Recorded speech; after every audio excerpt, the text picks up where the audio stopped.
Graça e paz. Tudo bem, Neuza? A paz? Tudo tranquilo? A mensagem hoje vai falar um pouco sobre isso. Todo segundo domingo, se o Senhor me permitir, vou estar falando um pouquinho sobre a ceia do Senhor. E os pontos que a ceia do Senhor tem e o como é importante o participar, o ser participante. Tá bom? Então eu vou estar falando de vários temas sobre a ceia do Senhor. E uma pergunta sempre que fica para mim e para você é um espectador ou você é participante? Espectador ou participante? Né? O espectador é aquele que assiste a um espetáculo, filmes, né, e etc. Né? Aquele que participa de um fato, né, vê alguma coisa e testemunha de algo, né? Você vê algo acontecendo, você pode dizer assim, eu vi, mas você participou? Não. O fato aconteceu com outras pessoas, você não foi participante, mas você foi um espectador, você é simplesmente uma testemunha. E a minha pergunta é, você é participante ou você é espectador? E a gente vai estar falando sobre a ceia do Senhor, sobre o quanto é importante ceiar, estar em comunhão na ceia do Senhor e o quanto a gente deve levar a sério. Claro, todo momento de culto a gente deve levar a sério. Nós devemos vir para este lugar com o coração aberto. Então, venham para essa comunhão gostosa, para a gente poder participar verdadeiramente do culto, não porque eu estou falando, mas porque o nosso Pai, o nosso Cristo, Ele está presente. E é Ele que firma a nossa comunhão. É Ele. Vibrem com isso em nome de Jesus. 1 Coríntios capítulo 11. Vamos lá, nós vamos ler do versículo 17. Nisto, porém, que vou dizer-vos? Não vos louvo, porquanto vos ajuntais, não para melhor, senão para pior. Paulo falando com a igreja de Corinto, porque havia lá divisão. Porque antes de tudo, ouço que quando vos ajuntais na igreja, há entre vós dissensões, e em parte o creio. E até importa que haja entre vós heresia ou hereges, pessoas que façam e falam coisas contrárias à palavra de Deus, para que os que são sinceros, verdadeiros, se manifestem entre vós. De sorte que quando vos ajuntais num lugar, não é para comer a ceia do Senhor, porque comendo cada um toma antecipadamente a sua própria ceia, e assim um tem fome e o outro fica bêbado, embriaga-se. Não tendes porventura casa para comer e para beber, ou desprezais a igreja de Deus e envergonhais o que nada tem? Que vos direi? Louvar-vos-ei? Nisto não vos louvo. Porque eu recebi do Senhor o que também vos ensinei. Aquilo que Jesus me ensinou, o próprio Jesus ensinou a Paulo, ele ensinou a nós e nós ensinamos, e assim vamos continuar a ensinar. Que o Senhor Jesus, naquela noite em que foi traído, que Judas recebeu ali uma recompensa para denunciar, para falar, para mostrar o Mestre. Naquela noite em que Jesus foi traído, tomou o pão e, tendo dado graças, o partiu e disse: tomai e comei, isto é meu corpo que é partido por vós. Fazei isto em memória de mim. Semelhantemente também, depois de ceiar, tomou o cálice, dizendo: este é o novo testamento no meu sangue. Fazei isto todas as vezes que beberdes, em memória de mim. Percebe? Porque todas as vezes que comer este pão, que participar e beber este cálice, anunciai a morte do Senhor, até que venha morte, ressurreição e a vinda de Cristo. A ceia é um anúncio, é uma declaração. Portanto, qualquer que comer este pão ou beber o cálice do Senhor indignamente, será culpado do corpo e do sangue do Senhor. Então, examine-se, pois, o homem a si mesmo, e assim coma deste pão e beba deste cálice, hoje, agora. Participe, Porque o que come e bebe indignamente, come e bebe para a sua própria condenação, não discernindo o corpo do Senhor. Por causa disso, há entre vós muitos fracos e doentes, e muitos que dormem. Porque se nós nos julgássemos a nós mesmos, não seríamos julgados. Mas quando somos julgados, somos repreendidos pelo Senhor, para não sermos condenados com o mundo. Portanto, meus irmãos, quando vos ajuntais para comer, esperai uns pelos outros. Mas se alguém tiver fome, coma em casa, para que não vos ajunteis para juízo. Quanto aos demais coisas, ordená-la-eis quando for. Tema da mensagem, examine-se. Porque quando nós viemos lendo aqui, existe um versículo que está lá no versículo 19, né? Algo que Paulo diz, que é algo que a gente precisa entender para a gente poder começar a se examinar, a buscar dentro de nós quem somos. Ele diz: e até importa que haja entre vós heresias, para que os que são sinceros se manifestem entre vós. Deus permite o joio e o trigo, Deus permite hereges no meio da igreja, Deus permite pessoas que ainda não compreendem a palavra no meio da igreja. Para quê, igreja? Para que a gente se envolva, não para que essas coisas elas causem um tumulto no nosso coração, para que a gente possa buscar sempre fundamento aonde nós nunca deveríamos ter, de onde nós nunca deveríamos ter saído, na palavra de Deus. Tudo que é de contrário, tudo aquilo que afeta o nosso coração, tudo aquilo que parece ser agradável, deve ser investigado pelo meu e pelo seu coração. A ceia, ela nos permite isso. Ela diz: examine-se, olhe para dentro de você, qual caminho você tem tomado, qual a direção você quer, o que você planeja, está em Deus, ou está no teu entendimento, no teu intelecto, na tua força, na tua emoção, naquilo que você acha que é certo. Como você pode lutar por uma coisa simplesmente porque você acha que é certo e nunca buscou em Deus, para saber se é aquele caminho que Deus quer para a tua vida?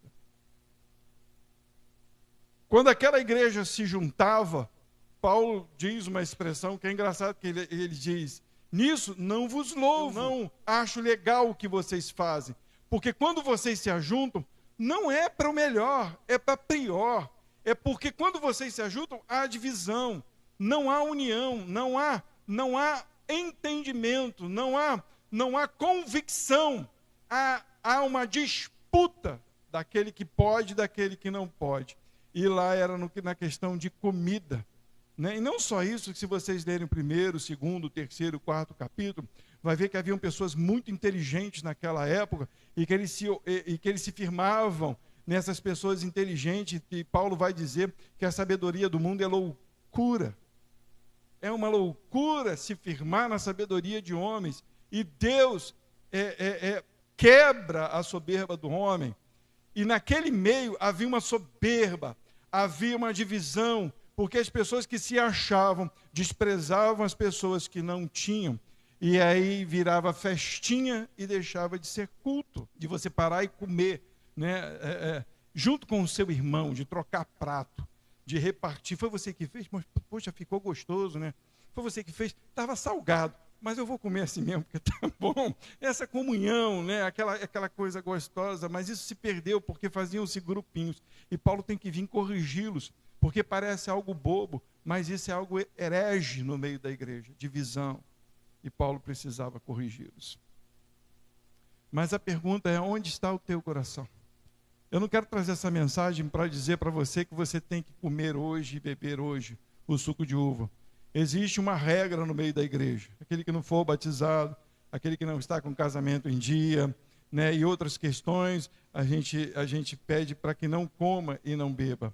Mas eu digo aqui, com toda certeza, que você pode participar, ser participante do reino, sem que hoje você não esteja participando diretamente do ato, mas você precisa entender que você também precisa participar do ato. um dia acertar a tua vida para participar do ato, porque quando você participa do ato, você proclama, você declara, você diz, eu entendi que Jesus morreu, eu entendi que Jesus ressuscitou, e eu entendi que Jesus vai voltar. Essa é a mensagem da ceia. Essa é a mensagem da ceia. Mas se hoje você não toma, você pode ser um participante de uma forma indireta, entendendo isso e praticando isso. Isso é ceiar. Isso é um ritual que proclama. Mas se a tua vida não declarar ao Senhor, isso aqui não vale de nada. Não serve de nada. Eu conheço pessoas que comem e bebem para disfarçar os problemas que têm em casa. Eu conheço pessoas que comem e bebem para olhar para as pessoas que não comeram e não beberam, para dizer, tu viu fulano? Não comeu, não bebeu. Será que está com algum problema? Não estou falando aqui não, mas eu sou crentossauro. Eu vivo, eu nasci dentro da igreja. Né? Eu vivo dentro da igreja praticamente minha vida toda. Aliás, só saí um pouquinho só por causa das burrices que cometi. Mas eu entendi o evangelho desde cedo. E eu vi essas coisas. Porque as pessoas se agarram num ritual, mas a vida não manifesta. Nós precisamos manifestar. Por isso a Bíblia diz, examine-se. Olha para dentro do teu coração. Veja como está o teu coração. Como você tem andado. De que maneira você tem falado. Isso eu falo para mim todos os dias. Automaticamente, Deus fala ao coração. Quem é você? Olha para você, olha para dentro de você. Quem disse que é para você arregalar a tua opinião? Como a mensagem de domingo passado, quem foi que disse que Deus pediu a nossa opinião? Aonde está escrito que Deus pediu a opinião nossa? Nós somos ferramentas. Quando nós compreendemos isso, é a hora que Deus começa a agir e manifestar a vontade dele no nosso coração. Nós não podemos sair daquilo que Deus planejou, que determinou. Nós não podemos deixar a palavra dele, mas nós devemos nos posicionar como servos e esperar para ouvir a voz dele. Como que a gente examina os corações? Quando você vai no médico, exame de mama, o médico vai falar, palpa assim, apalpa ali, melhor no chuveiro, né? Não tem um negócio desse. Faz assim, faz assado, né? Os homens passou de 40, vai lá receber o toque do médico, né? Tem aquelas coisas todas, porque você precisa fazer um autoexame, né? Aquele negócio todo. Ver se está fazendo xixi desse jeito, daquele jeito, né? Como é que você está, e faz. E você começa a se analisar. Mas quando eu falo de Deus, tem um negócio muito legal que acontece. Provérbios 21, versículo 2. Olha o que está escrito aí, irmãos. Todo caminho do homem é reto aos seus... Todo caminho do homem é reto aos seus olhos. E o que diz o restante? Fala aí, igreja. Ó. Opa! O primeiro versículo vai... A primeira parte do texto vai dizer... Todo caminho do homem é reto aos seus olhos. Abre aí em Jeremias, capítulo 17, versículo 9. Olha o que diz aí. Olha só, lá nós lemos que todo caminho do homem é reto aos seus olhos. E diz assim, enganoso é o coração... Hã? Não. Vamos ler. Vamos lá. Diz aí, 1, 2, 3.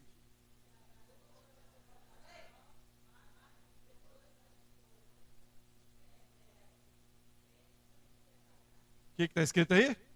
Que o seu coração e o meu coração, ele é perverso. Quem o conhecerá? Você? Eu?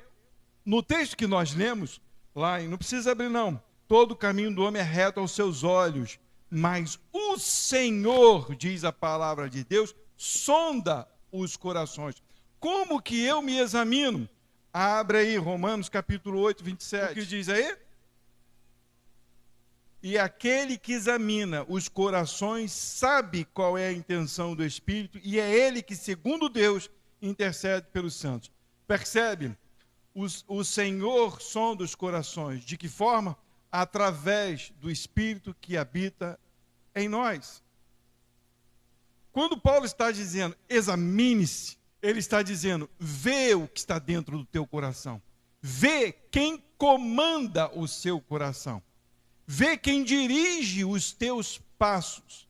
Ele não está dizendo para você se você está fazendo coisas legais. Ele não está perguntando se você ajudou um velhinho a atravessar a rua, se você deu dízimo. Não é isso que Paulo está fazendo.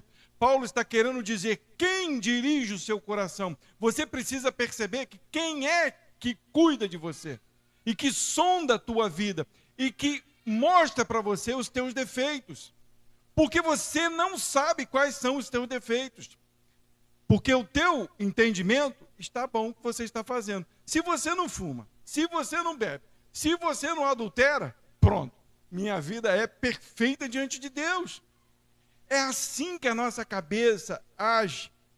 Mas a Bíblia, e eu acredito nela, e por isso eu olho para ela, eu acredito e confio no que ela diz, então eu anulo o que eu penso para acreditar no que Deus está me falando. Se Deus está me falando que o que eu penso não é reto aos meus olhos, e eu acho que eu sou o cara, então eu digo, Senhor, examina o Senhor o meu coração. Me sonda, porque o Senhor me conhece. Na verdade, só Deus sabe quem somos. Então, qual é o nosso clamor? O que devemos desejar? Abra aí Salmo 139. Olha o que o salmista diz. Ele não diz, Senhor, vou sondar o meu coração. Senhor, vou ver se há em mim algum caminho mau. Senhor, pode deixar que eu vou fazer uma análise. Ou vou num psicólogo para ele poder pesquisar a minha mente.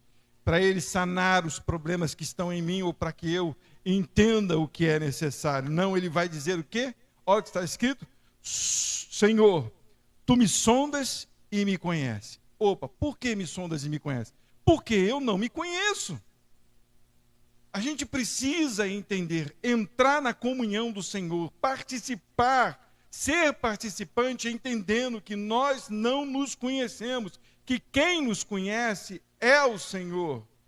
Vai dizer, tu sabes o meu assentar e o meu levantar, de longe entendes os meus pensamentos, cerca o meu andar, o meu deitar, conhece todos os meus caminhos, não havendo ainda palavra alguma na minha língua, eis que logo, ó Senhor, tu conheces. Tu me cercas por detrás e por diante, e puseste sobre mim a tua mão. Tal conhecimento é para mim maravilhosíssimo, tão alto que não posso atingir. E ele diz no versículo 7, para onde me irei do teu espírito?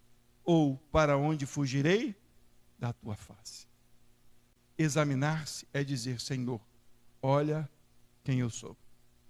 Se existe alguma coisa acontecendo, se eu acho que estou certo, ou se eu acho que eu estou errado, se eu acho, tem uma penumbra, tem uma nuvem na minha cabeça, eu não sei o que está acontecendo, ou eu acho que está tudo maravilhoso, cuidado. Então, se tiver tudo muito gostoso, acenda uma lâmpada na tua cabeça, porque tem alguma coisa errada. Porque nós não estamos nesse mundo de brincadeira. Nós viemos servir ao Senhor. E nós somos participantes dos sofrimentos de Cristo. Quem não participa dos sofrimentos de Cristo não conhece a ceia do Senhor.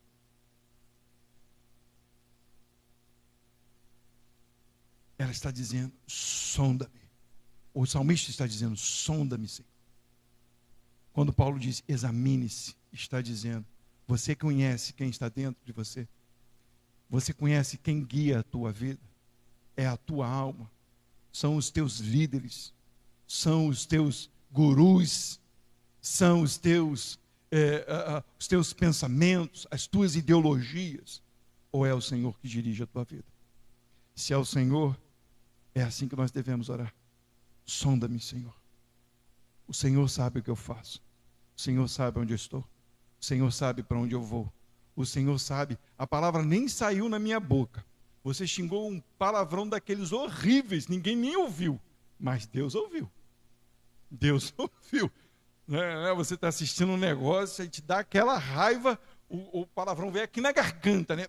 Tu xingou, quase vomitou o negócio. E aí você, graças a Deus eu não falei. Mas você falou diante de Deus. Deus viu. Então, quando ele diz isso, você para entender isso, diz, Senhor, sonda-me. Olha o meu caminho, olha o que diz lá no versículo 23 e 24 desse mesmo texto. Sonda-me, ó Deus, e conhece o meu coração. Prova-me e conhece os meus pensamentos e vê se há em mim algum caminho mau. E, o que está escrito? Guia-me pelo caminho eterno. Não é você se guiar, é Ele te guiar. E pelo caminho de Cristo, é o caminho da eternidade, é o caminho que te leva à vida. Não é pelo seu caminho, não é pela sua vontade. A gente consegue compreender isso? Isso é a ceia do Senhor. É isso que a ceia do Senhor nos ensina. Examine-se. Não tem isso não, nós vamos falar muito de ceia, muito. Nós vamos falar muito. A gente vai cear um dia desfrutando, mas desfrutando com muito entendimento do que é isso. Do sacrifício que Cristo fez, do que é ser corpo de Cristo, do que é fazer parte do partir do pão. Em nome de Jesus. 2 Timóteo, capítulo 2, do 19 ao 24, olha o que diz aí. Ele vai dizer, todavia, o fundamento de Deus fica firme, tendo este selo, esta confirmação. É desta forma, não tem outro jeito. Está carimbado, selado, escrito embaixo com o dedo de Deus, com o sangue do Senhor. O Senhor conhece os que são seus, e qualquer que profere o nome de Cristo, aparte-se da iniquidade. Está seguindo Cristo? Aparte-se da iniquidade. O que é iniquidade, pastor? São pecados já carimbados, que a gente não consegue largar. Você transgride algo e aquilo começa a ser parte da tua vida. Um exemplo bobo, Deus fala para você, não vai ali fora que você vai arrumar confusão com fulano. E você vai lá fora e arruma confusão com fulano. E Deus fala para você de novo, não vai lá fora, não arruma confusão com fulano. E você transgride o que Deus falou e você vai lá fora e arruma confusão com o ciclano. E aí Deus fala, mas você já nem mais ouve. E você está sempre lá fora arrumando confusão com fulano, com ciclano, com bertano. E quando você viu, aquilo virou rotina na sua vida. É uma iniquidade. E Deus está falando para você, aquele que profere, aquele que está no caminho de Deus, aparte-se da iniquidade. Para de fazer aquilo que vocês têm costume de fazer. Para de fazer aquilo que agrada o coração. Tem pecados que virou de estimação no nosso coração. Parece que tem coisa que se a gente não fizer, dá até, é igual viciado, né? Como é que se fala? A abstinência, né? Você tem que fazer aquilo, tem que fazer. Você profere, você fala o nome do Senhor, você conhece a Deus, se você tem o selo de Deus, se você está em Cristo, aparte-se da iniquidade. Ora, numa grande casa não há somente vasos de ouro, de prata, mas também de pau e de barro, uns para honra, outros para desonra. Foi o que Paulo disse lá, importa que haja entre vós heresias, de sorte que se alguém se purificar destas coisas, será vaso de honra. Se purificar do quê? Daquilo que ele já disse, de se apartar da iniquidade, porque carrega sobre si o nome de Cristo. Não posso mais agir daquela forma, porque eu carrego o nome de Cristo, eu carrego a cruz de Cristo, eu carrego o sofrimento de Cristo, eu carrego a vida de Cristo, eu carrego a declaração de que Cristo morreu, ressuscitou e vai voltar. Então ele está dizendo para mim e para você que existem vasos de honra e vasos de desonra. Mas quem é você? Honra ou desonra? Porque vasos de honra são utilizados por Deus. E vasos de desonra são descartados por Deus. Olha o que ele diz, foge também das paixões da mocidade. Gente, hoje, a velharada está numa sem-vergonhice que não tem mais tamanho. Os jovens mudaram, né? Sei lá, os velhos querem ficar novos e os velhos e os novos ficaram doidos, malucos, né? Porque está assim, que o jovem não sabe mais o que é. Se é homem ou mulher, se é bicho, não sabe. Não sabe nem se é objeto, né? Porque agora está assim. Eu já ouvi até de gente que se acha deficiente. Já viram disso? A pessoa acha que é cega, diz que é cega, e você tem que aceitar que é cega. Mas a Bíblia está dizendo, não está dizendo só para os jovens, está dizendo para mim e para você, afaste-se dessas paixões, afaste-se e segue a justiça, a fé e o amor e a paz com os que, com um coração puro, invocam o Senhor. Ele está dizendo, anda com pessoas que têm o mesmo coração de Cristo. Não anda com pessoas que não têm o coração voltado para o Senhor. Porque os que têm o coração puro são aqueles que andam de acordo com Cristo. Não estou falando que é para rejeitar as pessoas. Não quero saber de você, vai embora da minha vida. Não, mas não se ouve conselho, não se anda nos mesmos caminhos de perdição, só se anda com pessoas em comunhão com Cristo, porque vocês vão andar em justiça e em amor. A gente consegue entender isso? Eu não estou falando algo para provocar nada, não, eu só quero que a gente entenda a Bíblia e que a gente prossiga nesse caminho do Senhor. Quanto isso é importante, olha o que diz aqui. E rejeita as questões loucas e sem instrução, sabendo que produzem contendas. Como eu gostava de contender. Ficar discutindo assuntinho de igreja. Estou certa, você está certa.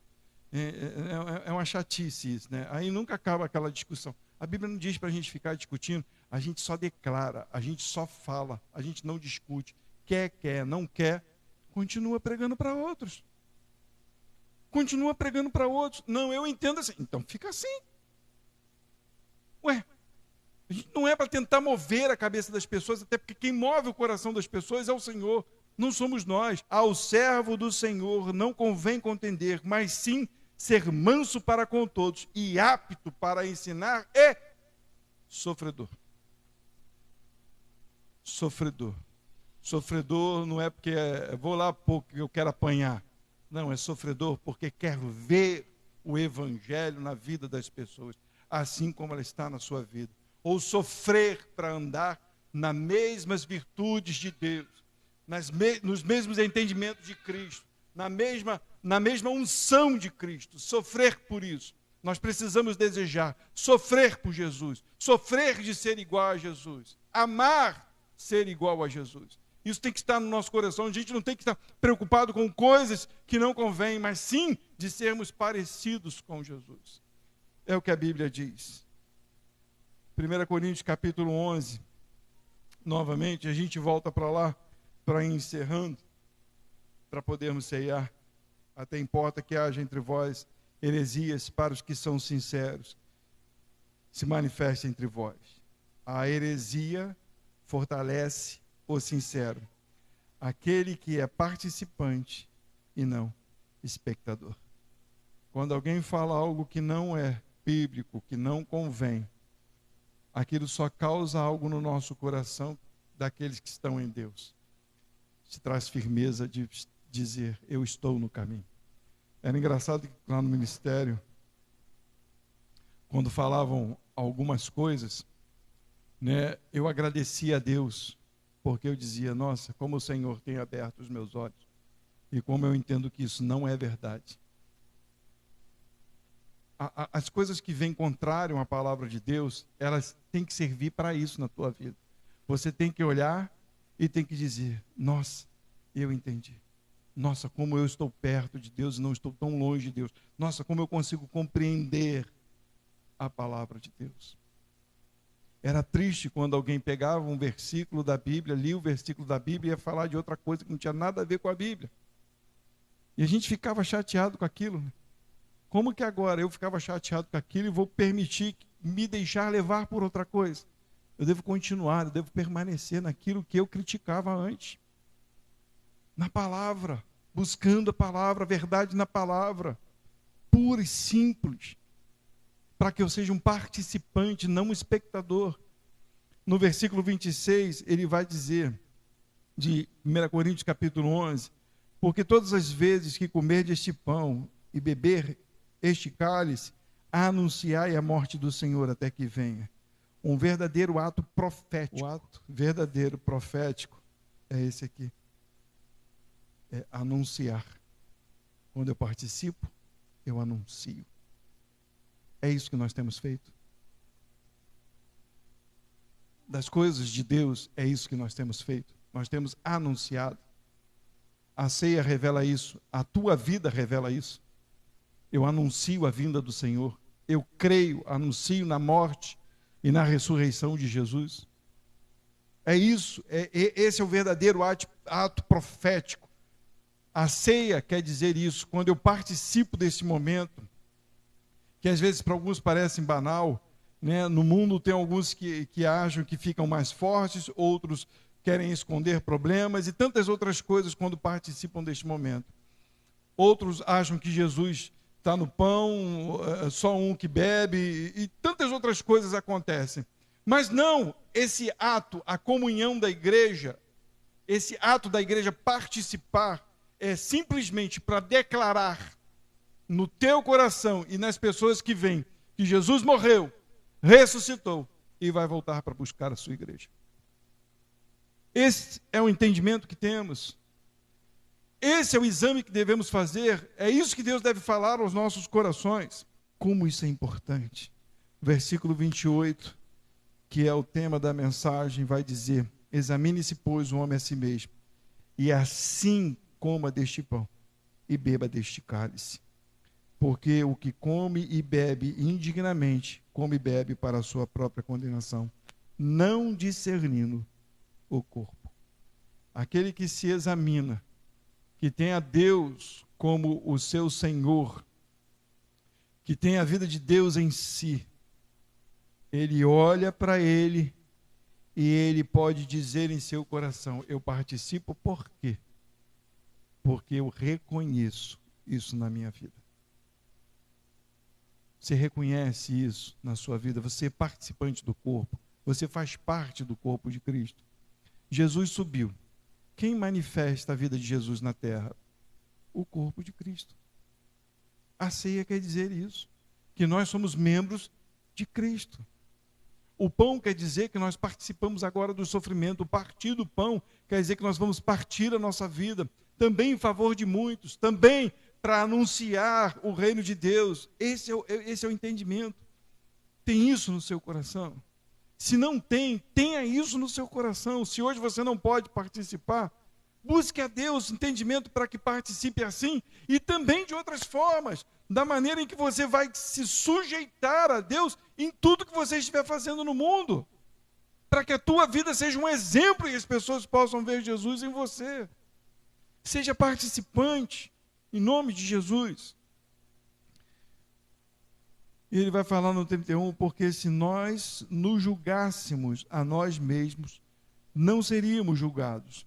Se você e eu olhássemos para dentro de nós, nós não seríamos julgados. O primeiro julgamento tem que ser o nosso. Mas aí acontece o seguinte, ele vai dizer no versículo 32, mas quando somos julgados, somos repreendidos pelo Senhor, para não sermos condenados com o mundo.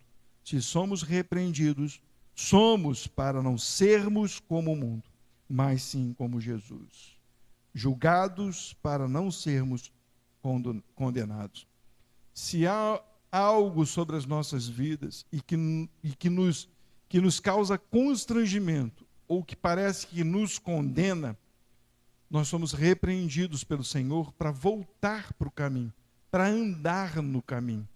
Se eu entendo isso, eu sou aprovado por Deus para não ser condenado com o mundo. Quando eu como indignamente, não tem isso na minha consciência. Eu como e bebo simplesmente porque falaram que era para eu comer e beber. Eu como e bebo porque eu não quero que as pessoas achem que eu não estou em comunhão. Eu como e bebo porque, sei lá, por causa de quê? Mas quando eu tenho a consciência de que eu preciso julgar a minha vida, examinar a minha vida, de que o Senhor precisa sondar o meu coração, que o Senhor precisa repreender o mal que está em mim, eu sou aprovado porque Ele reprova aquilo que está errado, para que eu ande na sua justiça. E assim eu possa levar o nome dEle através de tudo aquilo que eu faço. Eu quero, em nome de Jesus, que você se examine, mas se examinar pedindo a Deus, Sonda-me, ó Deus. Vê se há em mim algum caminho errado. Vê se eu não estou negligenciando. Vê se esse não é um momento bobo para mim. Vê se eu não quero participar simplesmente porque eu não acho legal. Ou se ainda não é o tempo, eu sei que alguns não tomam, mas que possa haver no seu coração esse entendimento de que eu quero participar, não simplesmente de um ato religioso, mas de um ato profético, que a minha vida seja exemplo aonde eu estiver, que as pessoas vejam Jesus aonde eu estiver, que eu seja realmente o corpo de Cristo aonde eu estiver, que eu seja a igreja de Deus aonde eu estiver, que as pessoas vejam em mim este anúncio de que Jesus morreu, Jesus ressuscitou e Ele vai voltar. Que essa seja a mensagem através da tua vida e da minha vida. Amém.